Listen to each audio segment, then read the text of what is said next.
ये सब कुछ अपने हत्थों 'ਚ लेना चाहते हैं। थोड़ी बिजली जाओगी नंबर 1 ਤੇ मैं ਤੁਹਾਨੂੰ ਅੱਜ ਲਿਖਾ ਦਿੰਦਾ। ਇਹਨਾਂ ਨੇ किसानी के नाँ से किसानी के मोढ़िया से बंदूक चला के अपनी सरकारां बनाई। उन्होंने अपनी सियासत खेलने है कि MSP खत्म की जाए और FCI अपनी चक्की जाए। एक बार वो चले जाए तो चले जाओ, फिर गल खत्म। % आ गया। यही हाल होगा थोड़ा कणक का, यही हाल होगा झोने का, और यही हाल होगा सारिया फसलों का जड़ियाँ इत्थे आउणगियां। किधर गया हुण क्योंकि मध्य प्रदेश कणक होने लग गई, क्योंकि हुण गंगा जमुना कनैल इज़ डिवेलप्ड और उत्थे और वो 2.5 किले चलती है। इन्हां दे नाल सानूं खड़ना पऊ। ये ने साडी धरती की जान तो वही है। 570 MPs दे विचों 13 MP कौन पुछदा है सानूं? साडा हरियाणा चला गया। ਉਹਦੇ पंजाब के मुख मंत्री कैप्टन अमरिंदर सिंह ने बीते दिन खेती सुधार आर्डीनेंसां, बिजली एक्ट आदि मुद्दों ते किसान यूनीयन नाल चर्चा की।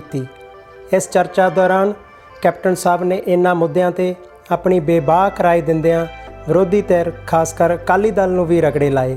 आओ देखिए इस मीटिंग विच की कुछ वापरिया।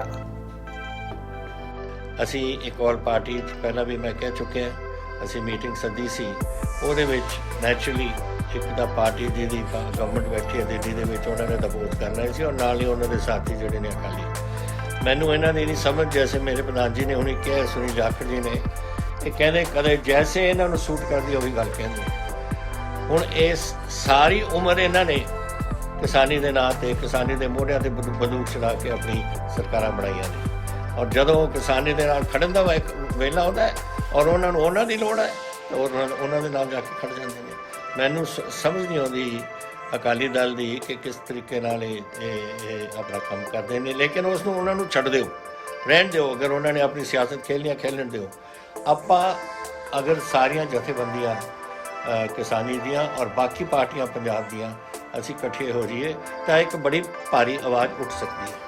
ਫਿਰ ਉਹਨਾਂ ਨੂੰ ਸਫਾਈ ਆਪਣੀ ਦੇਣੀ ਪਊ ਔਰ ਲੋਕ ਆਪਾਂ ਫੈਸਲਾ ਲੋਕ ਕਰ ਲੈਣਗੇ ਫੈਸਲਾ ਪੰਜਾਬ ਦੇ ਕਿ ਉਹ ਸਹੀ ਨਹੀਂ, ਅਸੀਂ ਸਹੀ ਹਾਂ। ਗੱਲ ਬੜੀ ਸਪਸ਼ਟ ਹੈ ਕਿ ਅਗਰ ਇਹ ਆਰਡੀਨੈਂਸ ਪਾਸ ਹੋ ਜਾਣਗੇ, ਜੋ ਹੈ ਜੋ ਮਰਜ਼ੀ ਇਹ ਕਹਿਣ ਕਿ MSP ਉਠਾ ਉਹਨਾਂ ਦਾ ਐਗਰੀਕਲਚਰ ਮਿਨਿਸਟਰ ਉਰੇ ਆ ਕੇ ਕਹਿ ਗਿਆ ਕਿ MSP will not be tempered with 100%। ਤੁਸੀਂ ਮੈਨੂੰ ਮੈਥੋਂ ਅੱਜ ਲਿਖ ਲਓ। ਇਹਦਾ ਨਿਚੋੜ ਜਿਹੜਾ ਹੈ ਸ਼ਾਂਤਾ ਕੁਮਾਰ ਦੀ ਰਿਪੋਰਟ ਦਾ, ਉਹ ਇਸ ਚੀਜ਼ ਦੇ ਵਿੱਚ ਹੈ कि MSP खत्म की जाए और FCI अपनी चक्की जाए। एक बार वो चले जाए तो चले जाओ, फिर गल खत्म। अज जिस दिन ऑल पार्टी मीटिंग हुई सी उस दिन ही किसी ने कहा मैनू कि हुशियारपुर की मंडी अज सवेरे 600 रुपए क्विंटल अपनी मक्की बिकी है और कितने होनी सी 1700 होनी सी, तो 50% आ गया। यही हाल होगा थोड़ा कणक का, यही हाल होगा झोने का, और यही हाल होगा सारिया फसलों का जड़ियाँ इतने आउणगियां। प्रोमिसिस बड़ियां कढ़ देंदे ने। 20 लाख करोड़ ਅਸੀਂ ਕੈਸ਼ ਦੇ ਰਹੇ ਹਾਂ ਸਾਰੇ ਹਿੰਦੁਸਤਾਨ ਨੂੰ। ਕਿੱਥੇ ਦੱਸੋ ਮੈਨੂੰ 1 ਰੁਪਈਆ ਵੀ ਆਇਆ ਸਾਡੇ ਪੰਜਾਬ 'ਚ? ਸੋ ਡੋਂਟ ਗੋ ਬਾਈ ਦੈਟ। ਇਹ ਤਾਂ ਆਪਾਂ ਨੂੰ ਆਪਣੀ ਤਾਕਤ ਦਿਖਾਉਣੀ ਪਊ।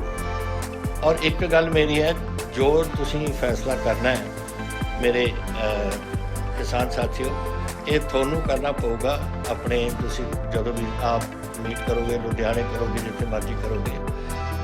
ਇਹ ਲੜਾਈ ਪੰਜਾਬ ਦੀ ਆਪਾਂ ਲੜ ਰਹੇ ਹਾਂ, ਇਹ ਕਿਸਾਨੀ ਦੀ ਲੜ ਰਹੇ ਹਾਂ। ਹੋਰ ਕਿਸਾਨੀ ਦੇ ਵਿੱਚ ਜਿੱਥੇ ਜਿੱਥੇ ਇਹ ਮੰਡੀਆਂ MSP ਲੱਗਦਾ ਹੈ ਉਹ ਵੱਖਰੀ ਗੱਲ ਹੈ।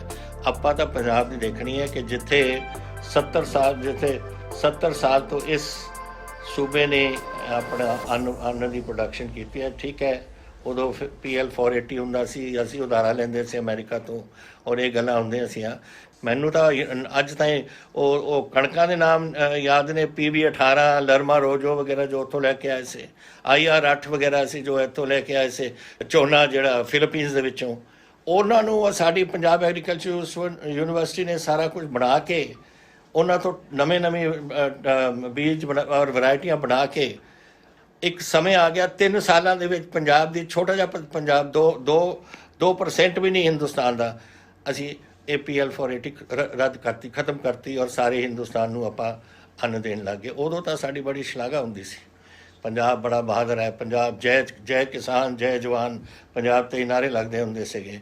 ਕਿੱਧਰ ਗਿਆ ਹੁਣ ਕਿਉਂਕਿ ਮੱਧ ਪ੍ਰਦੇਸ਼ ਕਣਕ ਹੋਣ ਲੱਗ ਗਈ, ਕਿਉਂਕਿ ਹੁਣ ਗੰਗਾ ਜਮਨਾ ਕਨੈਲ ਇਜ਼ ਡਿਵੈਲਪਡ ਔਰ ਉੱਥੇ ਥੋੜ੍ਹੀ ਸਾਰੀ ਉਧਰ ਪੈਦਾਵਾਰ ਹੋਣ ਲੱਗੀ। ਕਾਵਰੀ ਬੇਸਨ ਹੋਣ ਲੱਗਿਆ, ਨਰਮਦਾ ਬੇਸਨ ਇਜ਼ ਡਿਵੈਲਪਿੰਗ ਆਲ ਦਿਸ। ਔਰ ਉੱਥੇ ਚੌੜ ਹੋ ਗਿਆ ਤੁਹਾਡਾ 3 ਸਾਲ ਦਾ ਚੌੜ ਹੋ ਗਿਆ ਤਾਂ ਭੁੱਲ ਜਾਓ ਪੰਜਾਬ ਦੀ ਕਿਸਾਨੀ ਨੂੰ। ਉਹ ਤਾਂ ਉਹਨਾਂ ਨੂੰ ਤਾਂ they are traders, they want to do trade, ਜੋ ਮਰਜ਼ੀ ਉਹ ਕਰੀ ਜਾਣ। ਅਸੀਂ ਹੈ ਜਿਹੜੇ ਆਪਾਂ ਨੇ ਆਪਣੇ ਭਵਿੱਖ ਦੇਖਣਾ, ਆਪਣੇ ਸੂਬੇ ਦਾ, ਔਰ ਤੁਸੀਂ ਦੇਖਣਾ, ਮੈਂ ਦੇਖਣਾ। ਔਰ ਇਹਦੇ ਵਾਸਤੇ ਮੇਰੀ ਅੱਜ ਬੇਨਤੀ ਹੈ ਤੁਹਾਨੂੰ ਕਿ ਆਪਾਂ ਰਲ ਕੇ ਕਰੀਏ ਕੁਛ ਜੋ ਤੁਸੀਂ ਇਸ ਪੰਜਾਬ ਦੀ ਕਿਸਾਨੀ ਦੇ ਵਾਸਤੇ ਕਰਨਾ ਹੈ। ਮੈਂ ਤੁਹਾਡੇ ਨਾਲ ਹੈ, I will be with you always. ਇਹ ਮੇਰੀ ਆਪਣਾ ਮੇਰਾ ਹਰ ਵੇਲੇ ਦਿਲ ਉੱਧਰ ਹੀ ਹੁੰਦਾ। ਇਹ ਵਿਚਾਰੀ ਕਿਸਾਨੀ ਜਿਹੜੀ ਇਹ ਕੜਕ ਦੀ ਧੁੱਪ ਦੇ ਵਿੱਚ ਜਾਂ ਠੰਡ ਦੇ ਵਿੱਚ ਸਰਦੀਆਂ ਦੇ ਵਿੱਚ ਪਾਣੀ ਲਾਉਂਦੀ ਹੈ, ਮੈਨੂੰ ਪਤਾ ਹੈ ਉੱਥੇ ਕੀ ਹੈ। ਮੈਨੂੰ ਪਤਾ ਹੈ 70% ਤਾਂ 5 ਕਿੱਲੇ ਤੋਂ ਘੱਟ ਨੇ। ਆ ਜਿਹੜਾ ਮੁੰਡਾ ਵਿਚਾਰਾ ਸਾਡਾ ਹੁਣ ਸ਼ਹੀਦ ਹੋਇਆ ਮਾਨਸਾ ਦਾ, ਇੱਥੇ ਸਿਆਚਿਨ ਦੇ ਵਿੱਚ, ਇੱਥੇ ਗਾਲਵਨ ਵਾਲੇ ਦੇ ਵਿੱਚ, ਕਿੰਨੀ ਉਹਨੇ ਕੀ ਉਹਨੇ ਕੀਤੀ ਹੈ ਤੁਹਾਨੂੰ ਪਤਾ? ਉਹਦੀ ਕਿੰਨੀ ਜ਼ਮੀਨ ਹੈ? 2.5 ਕਿੱਲੇ ਜ਼ਮੀਨ ਹੈ ਉਹਦੀ, ਬਿਲਕੁਲ ਮਾਰਜਨਲ ਫਾਰਮਰ। ਵੱਡਾ ਭਾਈ ਹੈ, ਛੋਟਾ ਭਾਈ ਹੈ, ਉਹਦੇ ਫਾਦਰ ਦੀ ਟੰਗ ਹੀ ਨਹੀਂ ਹੈ ਇੱਕ, ਔਰ ਉਹ 2.5 ਕਿੱਲੇ ਚੱਲਦੀ ਹੈ। ਇਹਨਾਂ ਦੇ ਨਾਲ ਸਾਨੂੰ ਖੜਨਾ ਪਊ। ਇਹ ਸਾਡੀ ਧਰਤੀ ਦੀ ਜਾਨ ਤਾਂ ਉਹੀ ਹੈ। ਔਰ ਇਸ ਕਰਕੇ ਮੈਂ ਤੁਹਾਨੂੰ ਬੇਨਤੀ ਕਰਨਾ ਚਾਹੁੰਦਾ, ਮੈਂ ਆਪਣੀ ਸਾਡੇ ਪਾਰਟੀ ਵੱਲੋਂ ਸਾਨੂੰ ਤੁਸੀਂ ਕਦੇ ਵੀ ਨਾ ਫੀਲ ਕਰੋ ਕਿ ਅਸੀਂ ਜੋ ਅੱਜ ਮੈਂ ਤੁਹਾਨੂੰ ਕਹਿ ਰਿਹਾ ਅਸੀਂ ਪਿੱਛੇ ਹਟਾਂਗੇ। ਅਸੀਂ ਬਿਲਕੁਲ ਨਹੀਂ ਪਿੱਛੇ ਹਟਦੇ, ਅਸੀਂ ਤੁਹਾਡੇ ਨਾਲ ਹੈ। ਜੋ ਤੁਸੀਂ ਕਦਮ ਚੱਕਣੇ ਨੇ ਚੱਕੋ, we will do it, but directed towards government of India ਜੋ ਕਰਾ ਰਹੀ ਹੈ। ਇੱਥੇ ਅਸੀਂ ਅਸੈਂਬਲੀ 'ਚ ਜਾ ਕੇ ਪਾਸ ਕਰ ਸਕਦੇ ਹਾਂ, ਪਰ ਉਹਨਾਂ 'ਤੇ ਕੋਈ ਅਸਰ ਨਹੀਂ ਪੈਣਾ। ਅਸੀਂ ਆਪਣੀ ਤਾਕਤ ਦਿਖਾ ਸਕਦੇ ਹਾਂ, but that is all. Punjab ਦੀ ਤਾਕਤ, ਔਰ ਪੰਜਾਬ ਦੀ ਤਾਕਤ ਕਿੰਨੀ ਹੈ? 570 MPਆਂ ਦੇ ਵਿੱਚੋਂ 13 MP। ਕੌਣ ਪੁੱਛਦਾ ਸਾਨੂੰ? ਸਾਡਾ ਹਰਿਆਣਾ ਚਲਾ ਗਿਆ, ਉਹਦੇ 8 MP ਉੱਥੇ ਚਲੇ ਗਏ। ਇੱਕ ਟਾਈਮ ਸੀ ਜਿਹੜਾ UP ਦੇ ਕੋਲ 84 ਸੀਟਾਂ ਸੀ ਜਾਂ 85 ਸੀਟਾਂ, ਔਰ ਉਹਨਾਂ ਦੀ ਆਵਾਜ਼ ਚੱਲਦੀ ਸੀ ਉੱਥੇ, ਬਿਕੋਜ਼ ਸਟਰੈਂਥ ਹੈ, ਡੈਮੋਕ੍ਰੈਟਿਕ ਸਟਰੈਂਥ ਹੈ। ਸਾਡੇ ਕੋਲੋਂ ਸਟਰੈਂਥ ਨਹੀਂ ਰਹੀ ਹੈ ਸਿਰਫ ਸਾਡੀ ਹਿੰਮਤ, ਔਰ ਉਹ ਹਿੰਮਤ ਆਪਾਂ ਨੂੰ ਸਾਰਿਆਂ ਨੂੰ ਇਕੱਠੀ ਜੋੜਨੀ ਪਏਗੀ। ਤੇ ਮੈਂ ਧੰਨਵਾਦੀ ਹਾਂ ਤੁਹਾਡਾ ਜੋ ਤੁਸੀਂ ਇਹ ਗੱਲਾਂ ਕਹੀਆਂ ਨੇ। ਤੁਸੀਂ ਆਲਸੋ ਇਹ ਬਿਜਲੀ ਦਾ ਐਕਟ ਹੈ, ਉਹ ਵੀ ਹੈ। ਹੁਣ ਬਿਜਲੀ ਦਾ ਸਾਰਾ ਹੀ ਫੈਡਰਲ ਢਾਂਚਾ ਹੈ ਤੋੜ ਰਹੇ ਨੇ।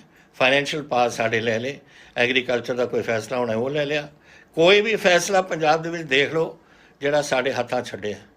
ਅਸੀਂ ਹੁਣ ਇੱਕੋ ਹੀ ਚੀਜ਼ ਸਾਨੂੰ ਅੱਜ ਪਿੱਛੇ ਜੇ ਇਹਨਾਂ ਨੇ ਦਿੱਤੀ ਕਿ ਜਿਹੜੀ ਸਟੇਟ ਦੀ ਬੋਰੋਇੰਗ ਹੈ 3% ਦੇ ਬਜਾਏ 5% ਤੁਸੀਂ ਕਰ ਲਓ, 2% ਐਕਸਟਰਾ। ਲੇਕਿਨ ਉੱਥੇ ਵੀ ਕੰਡੀਸ਼ਨ ਲਾਤੇ ਕਿ ਕਿਸ ਤਰੀਕੇ ਨਾਲ ਅਸੀਂ ਉਹਨੂੰ ਕਰ ਸਕਦੇ ਹਾਂ। ਫਿਰ ਸਾਡੇ ਕੋਲ ਰਿਹਾ ਕੀ ਹੈ? ਸਾਡੇ ਕੋਲ ਤੁਸੀਂ ਛੱਡਿਆ ਕੀ ਹੈ? So this is a very sad situation ਜਿਹਦੇ ਵਿੱਚ ਅਸੀਂ ਆ ਰਹੇ ਹਾਂ। ਹੁਣ ਜਿਹੜੀ ਇੱਕ ਚੀਜ਼ ਬਣੀ ਹੋਈ ਸੀ, ਜੈਸੇ ਤੁਸੀਂ ਆਪ ਹੀ ਕਿਸੇ ਨੇ ਕਿਹਾ ਕਿ ਐਤਕੀ ਮੰਡੀਆਂ ਦੇ ਵਿੱਚ ਕਿੰਨਾ ਵਧੀਆ ਹਾਲ ਰਿਹਾ, ਕੋਈ ਕੋਵਿਡ ਨਹੀਂ, ਪਲੈਨਿੰਗ ਠੀਕ, ਸਾਰੀ ਉੱਠ ਗਈ, ਸਭ ਕੁਝ ਕਣਕ। ਇੱਕ ਦਿਨ ਵੀ ਕਿਸੇ ਨੇ ਕੰਪਲੇਂਟ ਨਹੀਂ ਕੀਤੀ ਸਾਡੀ ਪਰਚੇਸ ਦੇ ਵਿੱਚ। ਇਹ ਸਿਸਟਮ ਬਣ ਗਿਆ। ਸਿਸਟਮ ਕਿਉਂ ਤੋੜ ਰਹੇ ਹੋ ਤੁਸੀਂ? ਔਰ ਜਿਹੜੀ ਗਰੀਬ ਜਨਤਾ, ਜਿਹੜੀ ਸਾਡੀ ਗਰੀਬ ਕਿਸਾਨੀ ਹੈ, ਉਹ ਵਿਚਾਰੇ ਜਿਹੜਾ ਕੁਛ ਉਹ ਕਮਾਉਂਦੇ ਨੇ, ਉਹ ਵੀ ਤੁਸੀਂ ਉਹਨਾਂ ਦੇ ਹੱਥਾਂ ਤੋਂ ਤੁਸੀਂ ਖਿੱਚ ਰਹੇ ਹੋ। ਸੋ ਇਸ ਕਰਕੇ ਮੇਰੇ ਸਾਥੀਓ, this is a time that ਆਪਾਂ ਨੂੰ ਹੁਣ ਸਪੈਸ਼ਲ ਸੈਸ਼ਨ ਹੋਏ ਜਾਂ ਸੈਸ਼ਨ ਹੋਏ, because I can't do anything till ਇਹ ਕੋਵਿਡ ਦਾ ਫੈਸਲਾ ਨਹੀਂ ਹੁੰਦਾ ਕਿ ਕਦੋਂ। ਪਤਾ ਨਹੀਂ, ਪਾਰਲੀਮੈਂਟ ਵੀ ਹਾਲੇ ਇਹਨਾਂ ਨੇ ਅਨਾਊਂਸ ਨਹੀਂ ਕੀਤੀ, ਪਤਾ ਨਹੀਂ ਕਿ ਕਦੋਂ ਕੋਵਿਡ ਕਰਕੇ ਇਹ ਥੋੜ੍ਹਾ ਲੰਬਾ ਕਰ ਦੇਣ ਜਾਂ ਜੋ ਵੀ ਕੁਛ ਕਰ ਦੇਣ। ਲੇਕਿਨ ਜਦੋਂ ਸਮੇਂ ਆਊਗਾ ਵੀ ਵਿਲ ਸਰਟਨਲੀ ਇਹ ਅਸੀਂ ਅਸੈਂਬਲੀ ਦੇ ਵਿੱਚ ਲੈ ਕੇ ਆਵਾਂਗੇ, ਐਂਡ ਉੱਥੇ ਜ਼ਰੂਰ ਬਹਿਸ ਹੋਏਗੀ ਇਸ 'ਤੇ, ਐਂਡ ਜ਼ਰੂਰ ਆਪਣੀ, ਚਾਹੇ ਸਾਡੀ ਮੰਨਣ ਨਾ ਮੰਨਣ, ਪੰਜਾਬ ਦੀ ਆਵਾਜ਼ ਤਾਂ ਜ਼ਰੂਰ ਢਿੱਲੀ ਪਹੁੰਚਾਵਾਂਗੇ ਅਸੀਂ, that is for sure. Petrol ਦੇ ਡੀਜ਼ਲ ਦੇ ਪ੍ਰਾਈਸਿਸ ਤੁਸੀਂ ਕਹਿ ਰਹੇ ਹੋ, ਮੇਰੀ ਪਾਰਟੀ ਨੇ ਅੱਜ ਤੋਂ ਕੋਈ ਹਫ਼ਤਾ ਕੁ ਪਹਿਲਾਂ ਸਾਡੀ CWC ਦੀ ਮੀਟਿੰਗ ਹੋਈ ਸੀ, ਔਰ ਉੱਥੇ ਇੱਕ ਰੈਜ਼ੋਲੂਸ਼ਨ ਪਾਇਆ ਕਿ ਬਾਰ-ਬਾਰ ਤੁਸੀਂ ਪੈਟਰੋਲ ਪ੍ਰਾਈਸਿਸ ਚੱਕੀ ਜਾ ਰਹੇ ਹੋ, ਔਰ ਪਿਛਲੇ ਜਦ ਤੋਂ ਚੱਕਣ ਲੱਗੇ ਹੋ central government has gained 1,80,000 crore from petroleum price increase करके कि हुण बस करो एंड विड्रॉ करो इस सिस्टम। ये कांग्रेस पार्टी का वर्किंग कमेटी का रेजोल्यूशन है जो गवर्नमेंट को गया होना अखबार च आ चुकिया है। सो ये सारिया चीज़ां ने, प्लस बिजली एक्ट देख लेना, जिद्दे ने बिजली एक्ट का इन्होंने पास कर दिता, एंड ये टैरिफ की जिहड़ा कुछ करना चाहते हैं, ये सब कुछ अपने हत्थों से लेना चाहते हैं।